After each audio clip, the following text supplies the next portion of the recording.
안녕하세요. 오늘은 나일강의 선물이라고 불리는 이집트 문명에 대해서 배워볼까 하는데요. 일단 나일강의 선물이란 말은 그리스의 역사학자인 헤토르가 쓴 역사라는 책에 나일강의 선물이라고 적혀있어요. 이집트 문명이 그 정도로 나일강이 큰 역할을 했다는 거죠. 그럼 나일강에 대해서 알아볼까요? 지도를 보세요. 여기 아프리카가 있잖아요. 아프리카에 있는 이집트에서 보면 이집트 문명이고, 이 이집트 문명은 여기 흐르고 있는 줄줄줄 이집트를 흐르고 있는 나일강에서 살고 있는데 그런데 왜 다른 지역에 살지 않고 왜 나일강에 모여 사냐면요. 그러니까 그건 사하라 초원이 사막으로 변해버렸기 때문이에요. 왜냐하면 사하라 사막은 원래 초원이었다고 하거든요. 바다나 호수 같은 것도 있었고, 그런데 비하기가 끝났잖아요. 온빙기잖아요. 온빙기가 시작됩니다. 비하기가 끝나고, 하지만 물론 비하기는 여러 차례 왔기는 했지만, 그때 갑자기 날씨가 따뜻해지면서 멀쩡한 초원이 사막으로 변해버리게 되는데, 사하라 사막은 문제가 비가 안 내린다는 거예요. 그럼 농사를 짓기가 힘드니까 못 사는 거예요, 사막에는. 하지만 최근에는 다 하지만 옛날에 그 지하수 기술을 어떻게 만들었겠어요? 자, 그래가지고 나일강이라는 강이 세계에서 가장 긴 강으로 알려져 있는 강인데, 그러니까 강이 650km 이상 되는 아주 긴 강이거든요. 이 강이 남쪽으로 흘러가가지고 빅토리아호와 타타나호에 있는데, 타타나호로 이어지는 것을 청나일이라고 하고, 빅토리아호로 이어지는 것을 백나일이라고 합니다. 자, 그럼 이집트 문명에 대해서 설명을 해봅시다. 자, 그런데 이집트가 자리 잡고 있던 나일강 지역은 굉장히 농사가 잘 되는 지역이에요. 자, 왜냐하면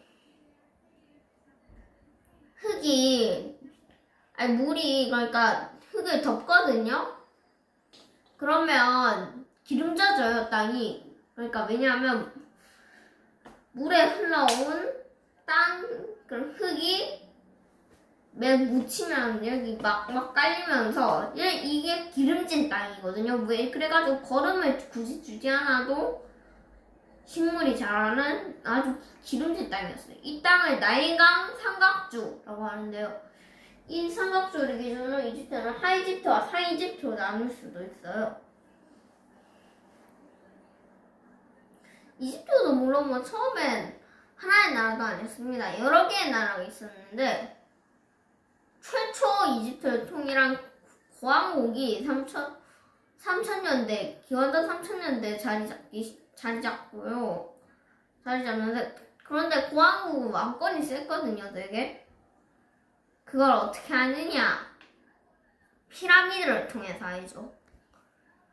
자, 피라미드는 원래 무덤이죠. 왕과 귀족의 무덤인데, 이게 너무 큰 거예요. 피라미드가 큰 걸, 특히 쿠푸왕의 피라미드가 너무 큰 걸 보니까 이게 어느 정도냐면요. 운동장 8개에다가 빌딩 40층 높이를 자랑하는 아주 어마어마한 건물인데, 여기에 한 264만 개나 되는 돌이 쓰였다고 하는데, 이게 톤을 넘어가요, 단위가. 이로써 이집트의 왕권이 얼마나 센 줄 알게 되죠. 이 왕권이 없었다면 저걸 못 지었을 거예요. 엄청난 공사를 못 지었을 뻔하거든요. 현재 이집트의 기자에는 3개의 피라미드가 있는데, 이 3개의 피라미드 중에서 쿠푸왕의 피라미드가 제일 커요. 그러니까 그 다음에 피라미드를 만드는 과정은 말이에요.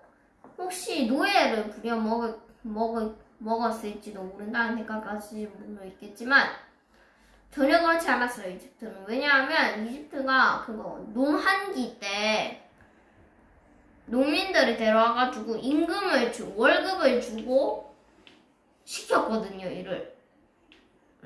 오히려 피라미드 공사가 농민한테는 돈을 벌기에 좀 아주 짤짤한 기회이기도 했었습니다.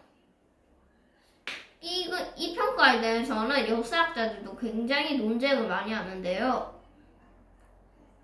농민을 그냥 강제로 부려먹었나 아니면 임금을 주고 아주 정의롭게 시켰나. 저는 둘 다 옳다고 생각을 합니다. 물론 뭐 제 생각이에요. 그래서 농사가 잘 되는 나일강 삼각주 지역에서 이집트가 발달을 했어요. 그랬는데 피라미드는 돌로 만드는 거예요. 그럼 돌이 필요하겠잖아요. 석화암을 많이 사용합니다. 석화암은 그거 굉장히 부드러워가지고 이 망치로 딱딱딱 몇 번 두드려도 쉽게 그거 벽돌 모양을 만들 수도 있고, 그 다음에 이집트에는 석화암이 많았어요, 되게. 그래가지고 석화암을 캐내는데 피라미드가 있는 곳은 석화암이랑 비교적 가까운 편이었습니다. 이 석화암을 나르거나 아니면 둘레를 계산하거나 아니면 몇 개를 해야 피라미드를 만들 수 있을까 하는데, 이럴 때 수학이 발달하죠. 수학이 꼭 필요하죠, 이럴 때. 자, 수학이 이집트 사람들이 원이 360도라는 사실을, 반원은 180도, 그 다음에 더하기 플러스 빼기 나누기 곱셈 같은 걸 알았는데, 아주 나일강 덕분에 수학도 발달한 거죠. 그러니까 한마디로 말하자면 이집트 사람들은 나일강에 의존을 하고 있었던 거예요. 이건 물론 문제가 되는 거 합니다. 자세한 건 나중에 잠시 후에 배울 겁니다. 자, 그래서 피라미드를 짓기는 했어요. 그런데 이상한 일이 일어나요, 이집트에서. 왜냐? 뭐가 이상하냐면 기자 3대 피라미드 후에 만들어진 피라미드들이 볼품이 없는 거예요. 그러니까 기자 피라미드보다 기술도 아주 떨어지고, 그 다음에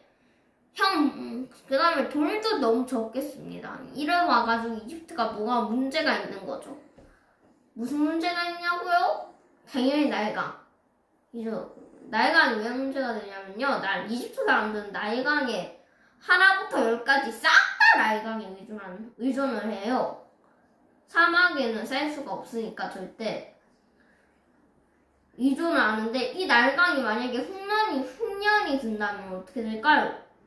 다국마족도 이집트 사람들은. 그래가지고 기록이 하나 남아있는데, 이 기록에는 파피루스 문서에 기록이 남아있거든요, 이집트에.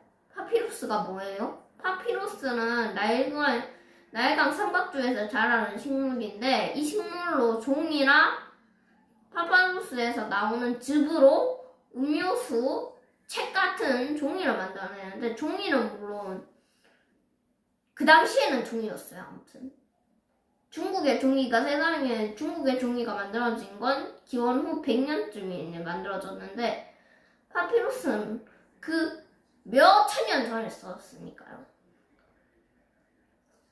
자, 그래서 파피루스 문서에 이런 기록이 남아있어요. 7년 동안 나일강에 가뭄이 덮쳤대요. 그래가지고 사람들이 엄청 굶주려가지고 자식을 잡아먹을 지경에 이르렀대요. 그래가지고 백성들이 도적이 돼가지고 창고를 약탈하고 하는 일도 심상치 않게 일어났다고 하는데, 그래서 결국은 고왕국은 무너지게 됩니다. 그런데 이때 파라오는 완전 혼란에 빠져요, 이집트가.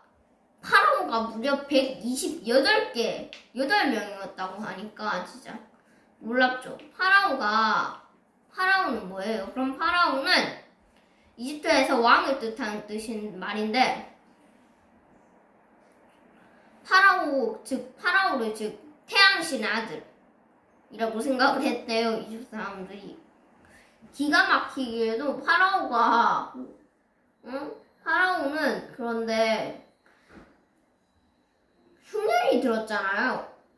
사람들은 속지 않아요. 더 이상 속지 않습니다. 파라오를 태양신 아들 X 나랑 같은 사람이야 라고 생각을 하기 시작한 거예요. 그래가지고 고왕국이 무너지고 결국은 2040년에 기원전 2040년 테베 상이집트의 테베가 다시 이집트를 통일해가지고 중왕국 시대를 엽니다. 그런데 달라진 건 제가 아까 전에 말했던 것처럼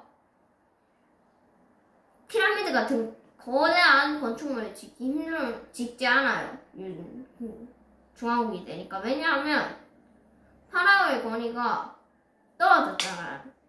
그 대신에 백성의 지지를 받으려고 했었던 거죠. 어떻게 했냐? 파라오들은 정복전쟁에 힘을 써서 그 정복한 지역에서 이득을 많이 보고 그 이득을 백성들에게 나눠주거나 백성을 도와주면서 이런 걸 하는데 그 다음 그래서 교역 같은 곳에서 힘썼고 그 다음에 가공 같은 기술에도 힘썼습니다. 그런데 문제가 생긴 거예요. 이집트가 어느새 부유해졌거든요. 이집트의 곡물이 유행을 하고 서아시아 전체에서 유행을 해요. 왜냐? 곡물이 부족한 지역에선 진짜 귀했거든요. 이게 이집트의 곡물이 귀했기 때문에 메소포타미아 북부 지역과 아나톨리아 반도 같은 지역에서는 꼭 필요했습니다. 그래가지고 이집트가 그 다음에 이집트는 하나 더 이집트가 자기 남쪽에 있는 누비아에서 들여온 황금과 상아를 팔아가지고 엄청난 이득을 챙겨요. 그런데 이걸 오리엔트 사람들이 보고 있을까요? 두고 보진 않죠.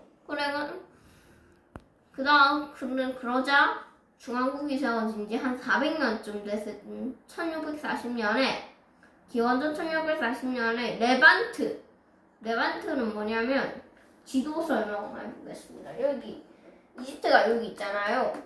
그러면 오늘날 레바논과 이스라엘이 자리 잡고 있었던 지역을 레반트라고 합니다. 레반트 산맥이 또 있는데 이 지역은 삼나무가 풍부했는데 삼나무는 목재가 귀했던 이집트랑 메소포타미아에서 너무 귀한 자원이었죠. 이건 훗날 설명이고요. 자, 그래서 여기 살던 사람들이 이집트로 내려오기 시작합니다. 이집트의 무역기지를 건설하려고 온 이민족도 있고, 그 다음에 이집트의 포로로 잡혀온 이민족도 있는데, 이집트인들은 이방인의 지배자라는 뜻으로 힉소스라고 불렀어요. 힉소스라고 불렀는데, 그런데 이 힉소스인들이 이집트에서 세력을 키우면서 중왕국이 무너진 틈을 타가지고 하이집트를 낼름 집어삼키고 이때부터 상이집트를 제외한 상이집트 일부를 제외한 지역이 대부분이 힉소스의 지배를 받게 됩니다. 그런데 사람이 포기를 하는 사람도 있지만 포기를 모르는 사람도 있잖아요. 이집트는 절대 포기를 몰라요. 이집트가 다시 테베를 중심으로 똘똘똘똘 뭉쳐서 다시 100년 만에 힉소스를 몰아내고 강력한 신왕국을 세웠거든요. 신왕국은 힉소스인들이 살았던 레판트 지역이랑 시리아 지역까지 손에 넣어서 이집트의 정선을 이끄는데, 근데 신왕국 다음에는 이집트가 식민지로 전락하는 때가 많아져요. 조금씩. 그건 여러 번 나왔을 겁니다. 그래서 오늘은 나일강의 선물이라 불리는 이집트 문명, 대해서 배워봤고요. 안녕히 계세요.